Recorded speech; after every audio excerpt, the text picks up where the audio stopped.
మొత్తానికి యుద్ధం అయితే మొదలైంది. ఇప్పటికి మూడో రోజు కావాల్సొస్తుంది. అండ్ ఈ 3 రోజుల్లో జరిగిన పరిణామాలన్నీ మనకు బాగా తెలుసు. మొదటి రోజు ఏ రోజైతే ప్రారంభించిందో ఆ రోజే సుప్రీం లీడర్‌ని హతమార్చారు. ఆ తర్వాత ఎత్తుకు పై ఎత్తు వేయాలనుకుంటున్నారు. ఒకరి మీద ఒకరు పగ తీర్చుకోవాలనుకుంటున్నారు. ఎవరు ఆగట్లేదు. వార్నింగ్స్ మీద వార్నింగ్స్ వెళ్తున్నాయి. ఇంకో పక్క యుద్ధం జరుగుతానే ఉంది. అయితే ఇక్కడ ప్రశ్న ఏంటంటే దుబాయ్‌లో అమెరికాకు సంబంధించినటువంటి కార్యాలయాలేం లేవు. లైక్ అమెరికన్ ఎంబసీయో అది ఇది ఏమి లేవు. మరి ఎందుకు ఇరాన్ దుబాయ్‌ని టార్గెట్ చేస్తుంది? యాక్చువల్‌గా రీజన్ ఏంటంటే మన సౌదీ అరేబియా వైపు దుబాయ్ కానీ ఈ స్టేట్స్‌లో అమెరికాకు సంబంధించిన సెపరేట్ నావల్ బేస్ ఉంది. అండ్ సెపరేట్ ఎయిర్ బేస్ కొన్ని ఉన్నాయి. ఇన్ కేస్ ఒకవేళ అంటే వాటి మీద దాడి చేయకపోతే అమెరికా అవి యూటిలైజ్ చేసుకొని వాళ్ళకి సంబంధించిన ఈ క్షిపణులు ఇవన్నీ కూడా ఈజీగా అక్కడికి తీసుకురాగలదు. అందుకని చెప్పేసి ఇరాన్ దుబాయ్‌ని టార్గెట్‌గా ఎంచుకుంది.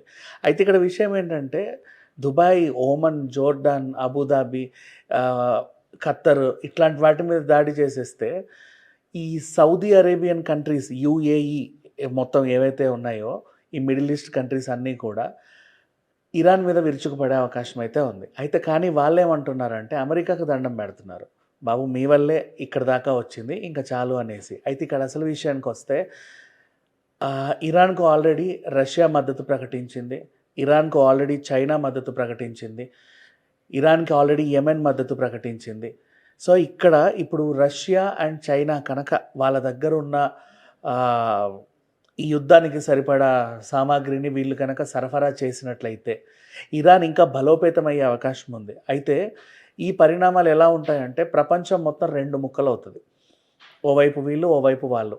మూడో ప్రపంచ యుద్ధం వస్తుందా అంటే సరిగ్గా చెప్పలేము ప్రజెంట్ ఉన్న సిట్యువేషన్స్కి. బట్ ఈవెన్ దో దారి తీసే అవకాశాలు అయితే పుష్కలంగా ఉన్నాయి. ఎందుకంటే ఓవైపు ఇరాన్ని రష్యా ఆల్రెడీ మనకి మద్దతు ప్రకటించింది. రష్యా ఏమన్నారు, మేము కావాల్సిన సామాగ్రిని సప్లై చేస్తామన్నారు. ఇప్పుడు చైనా ఎంట్రీ ఇచ్చింది. చైనా ప్లస్ రష్యా కనుక అండ్ యెమెన్ వీళ్ళందరూ కనుక దీనికి సపోర్ట్ చేస్తే ఇరాన్ దగ్గర ఆల్మోస్ట్ అమెరికాని స్ట్రెయిట్గా ఎదుర్కొనేంత క్షిపణులు ఉంటాయి వాళ్ళ దగ్గర. చాలా శక్తివంతంగా తయారైపోతుంది ఇరాన్.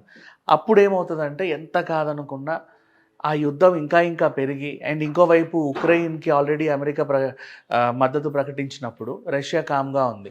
సో ఆ సిట్యువేషన్ని ఇప్పుడు ఇరాన్కి సపోర్ట్ చేసి రష్యా క్యాష్ చేసుకునే అవకాశం ఉంది. ఇండైరెక్ట్గా అమెరికా మీద పగ తీర్చుకోవడానికి ఇరాన్ని వాడుకునే అవకాశాలు అయితే ఉన్నాయి. అయితే ఇక్కడ ఈ మిడిల్ ఈస్ట్ కంట్రీలన్నీ కూడా చెల్లాచెదురైపోతే మనకి చమురు ధరలు అయితే పెరుగుతాయి.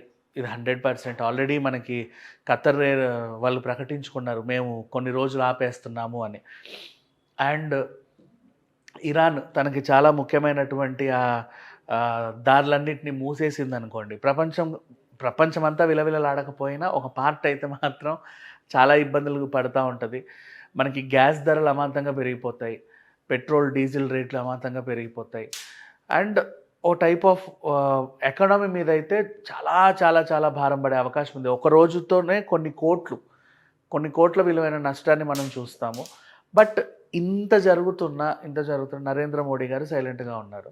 ఇంకోవైపు నేతన్యాహు ఏమంటున్నాడు అంటే Modi my bestest friend, I'm very thankful to him అని ఒక ప్రకటన విడుదల చేశాడు. ఇటువైపు ఏమో సోనియా గాంధీ గారు అసలు ఏంటి ఇంత జరుగుతున్నా మీరు ఎందుకు ఇంత సైలెంట్గా ఉన్నారు, ఏదో ఒకటి చెప్పండి అని. ఎందుకు మనం సైలెంట్గా ఉన్నాము అంటే రెండిటికి అంటే ఇక్కడికేమో 2 రోజుల క్రితం వెళ్ళొచ్చాడు. ఇక్కడ నుంచి ఇరాన్కి మనకు ఆల్రెడీ ఎప్పటి నుంచో సంబంధాలు ఉన్నాయి. సింపుల్గా చెప్పాలంటే మన బాస్మతి ఎక్కువ ఎక్స్పోర్ట్ మనకు అటే అవుతుంది, మన ఇరాన్ దేశానికే అవుతుంది. ఇన్ కేస్ ఒకవేళ వాళ్ళు కనుక కటిఫ్ చెప్పేశారనుకోండి బాస్మతి రైస్ ఎక్స్పోర్ట్స్ ఆగిపోతాయి. ఇక్కడ ప్రొడక్షన్ చాలా పెరిగిపోతే ఏమవుతుంది రైతులకి, రేషన్ బియ్యం కంటే తక్కువ రేటుకి ₹1-2 బాస్మతిని ఇవ్వాల్సి వస్తుంది. అది కూడా చాలా తీవ్ర ప్రభావం చూపిస్తుంది మన ఇండియన్ ఎకానమీ పైన, అగ్రికల్చర్ సెక్టర్ పైన. సో ఇవన్నిటిని దృష్టిలో పెట్టుకొని మన ఆర్థిక నిపుణులు ఎవరైతే ఉన్నారో యుద్ధ వాతావరణాన్ని ఓవైపు పరిశీలిస్తా దానివల్ల మనకు వచ్చే లాభాలేంటి, నష్టాలేంటి, ఇంకేంటి పోనీ అన్ని నష్టాలే ఉంటాయి, లాభాలే ఉంటాయి.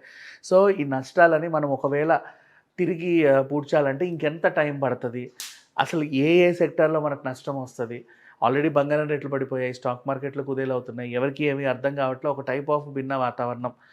ఈ టైంలో ఎలా ఎటువైపు ముందడుగు వేయాలి? ఇంకోవైపు ప్రతిపక్షాలు అసలు నువ్వెందుకు మాట్లాడట్లేదు, జస్ట్ ఓపెన్ యువర్ మౌత్ అని చెప్పి వాళ్ళు గట్టిగా మాట్లాడుతున్నారు. వీళ్ళేమో సైలెంట్గా ఉంటున్నారు. సరే, ఏది ఏమైనప్పటికీ ఇప్పటికైతే 3వ రోజుకి యుద్ధం చేరుకుంది. వీళ్ళు మాత్రం ఎక్కడా కూడా ఆగట్లా. ఒకటే ఒక లక్ష్యం, బుర్జ్ ఖలీఫాని కూలుద్దాము అన్న ఇంటెన్షన్తో ఇరాన్ ముందుకెళ్తున్నట్టు కనబడతా ఉంది. ఆల్రెడీ దుబాయ్లో ఉన్న మన వాళ్ళందరూ కూడా ఉక్కిరిబిక్కిరి అవుతున్నారు. ఎవరికి ఏం జరుగుతుందో తెలియట్లా. ఇంకోవైపు కరీంనగర్, జగిత్యాల సైడ్ మా వాళ్ళందరూ అక్కడ ఉన్నారు చాలామంది. ఎలా ఉన్నారో ఏంటో భయాందోళనలు. అండ్ ఎయిర్పోర్ట్స్ అన్నీ క్లోజ్. ఆ ఎయిర్వేస్ అన్నీ క్లోజ్ అయ్యాయి అటువైపు. ఇంకా ఇప్పుడు దుబాయ్ ఎయిర్పోర్టు, కువైట్ని కూడా కూల్చేశారు. ఎటు వెళ్ళలేని స్థితి.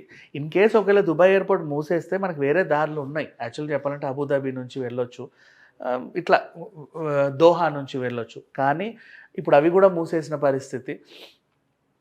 ఎప్పుడు ఏమవుద్దో తెలియకుండా వీళ్ళందరూ ఉన్నారు. ఇరాన్ ఎలా ప్రతీకారం తీర్చుకుంటుంది? కొబ్బరిసి ఇరాన్ దగ్గర ఏమైనా న్యూక్లియర్ రియాక్టర్లు నిజంగా ఉన్నాయా? ఉంటే అది ప్రయోగిస్తే నెక్స్ట్ పరిణామాలు ఎలా ఉండబోతున్నాయి? ఈ టైప్ ఆఫ్ టెన్షన్స్తో కంప్లీట్ మిడిల్ ఈస్ట్ కంట్రీస్ అన్నీ కూడా ఏం మాట్లాడలేని స్థితిలో ఉన్నాయి. సరే, మరి 4వ రోజు 5వ రోజు యుద్ధ వాతావరణం ఎలా ఉంటుందో మళ్ళీ మాట్లాడుకుందాం. ప్రజెంట్ అయితే ఎక్కడా కూడా దాడులు ఆగట్లా. ఏదో రూపంలో విధ్వంసాన్ని అయితే సృష్టిస్తూనే ఉన్నారు. Thank you so much.